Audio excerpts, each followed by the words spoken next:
Andrew?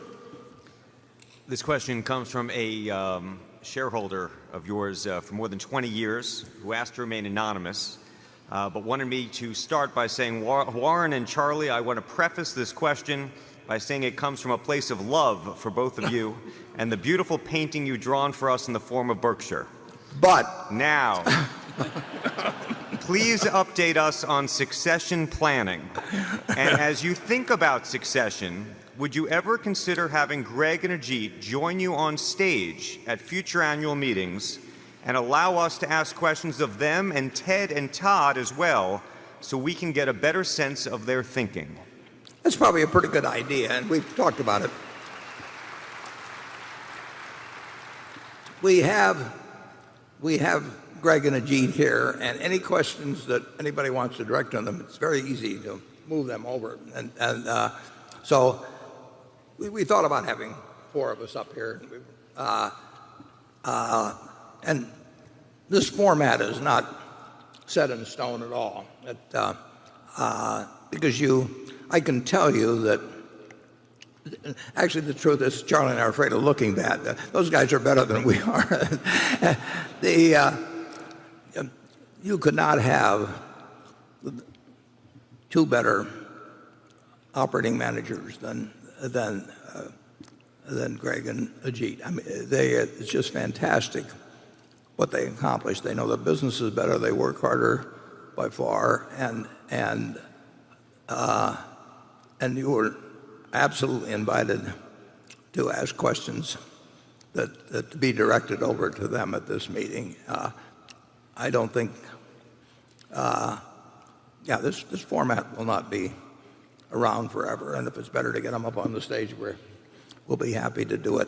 Ted and Todd, they're basically not going to answer investment questions. We regard investment decisions as proprietary, basically. They belong to Berkshire. And we are not an investment advisory organization. So that is counter to the interests of Berkshire for them to be talking about securities they own. It's a counter to the interest of Berkshire for Charlie or me to be doing it. We've done better because we don't publish every day what we're buying and selling. I mean, if somebody's working on a new product at Apple, or somebody's working on a new drug, or they're assembling property or something of the sort, they do not go out and tell everybody in the world exactly what they're doing every day. And we're trying to generate ideas and investment, and we do not believe in telling the world what we're doing every day, except to the extent that we're legally required. But it's a good idea. Charlie? Well, one of the reasons we have trouble with these questions is because Berkshire is so very peculiar. There's only one thing like it. We have a different kind of unbureaucratic way of making decisions. There aren't any people in headquarters. We don't have endless committees deliberating forever and making bad decisions. We're radically different, and it's awkward being so different. But I don't want to be like everybody else because this has worked better. So I think you're just going to have to endure us.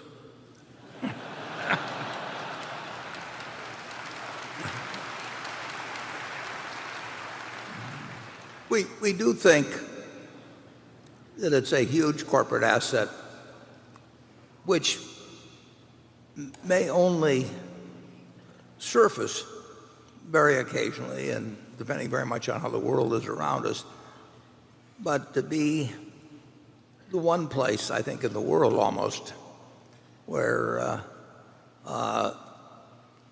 somebody can call on a Saturday morning and meet on Sunday morning and have a $10 billion commitment, and nobody in the world doubts whether that commitment will be upheld, and it's not subject to any kind of welching on the part of the company that's doing it. It's got nothing involved other than Berkshire's word, and that's an asset that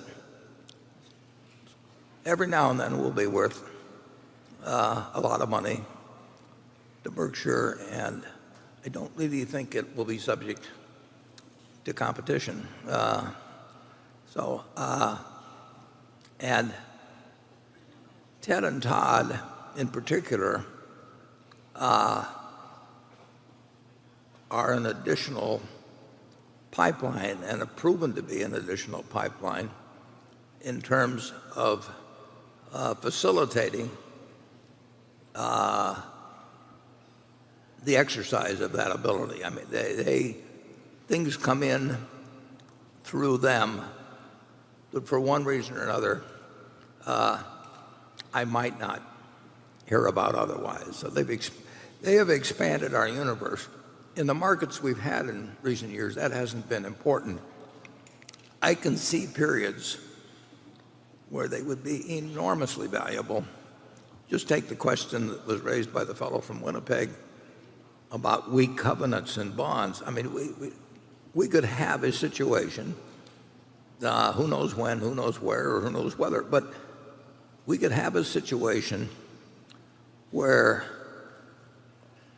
there could be massive defaults in the junk bond type market. We've had those a couple times and we made a fair amount of money off of them, but Ted and Todd would multiply our effectiveness in a big way if such a period comes along, or some other types of periods come along. They're very, very, very useful to Berkshire.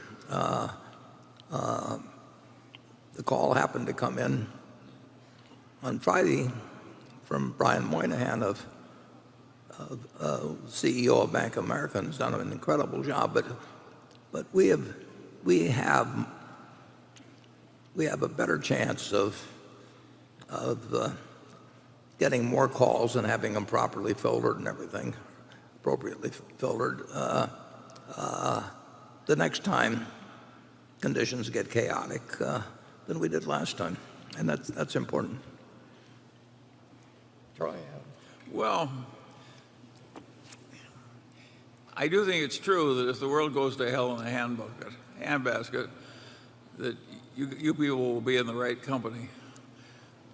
We've got a lot of cash and we know how to behave well in a panic. And if the world doesn't go to hell, are things so bad now?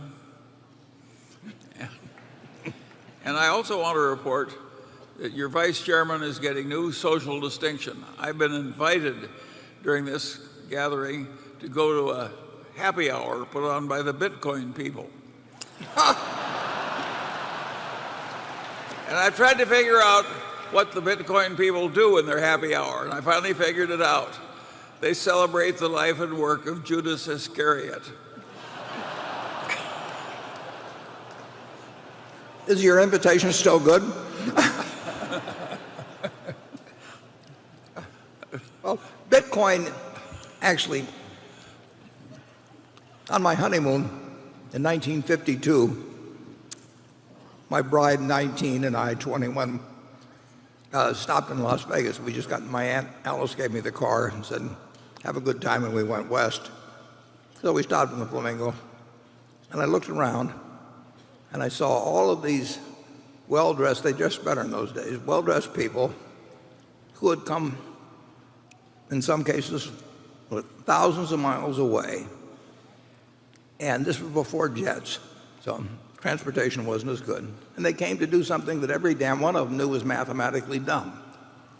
And I told Susie, I said, we are going to make a lot of money. I mean, imagine people going to stick money on some roulette number with a 0 and a 00 there and knowing the percent. They all could do it, and they just do it. And I have to say, Bitcoin has rejuvenated that feeling in me.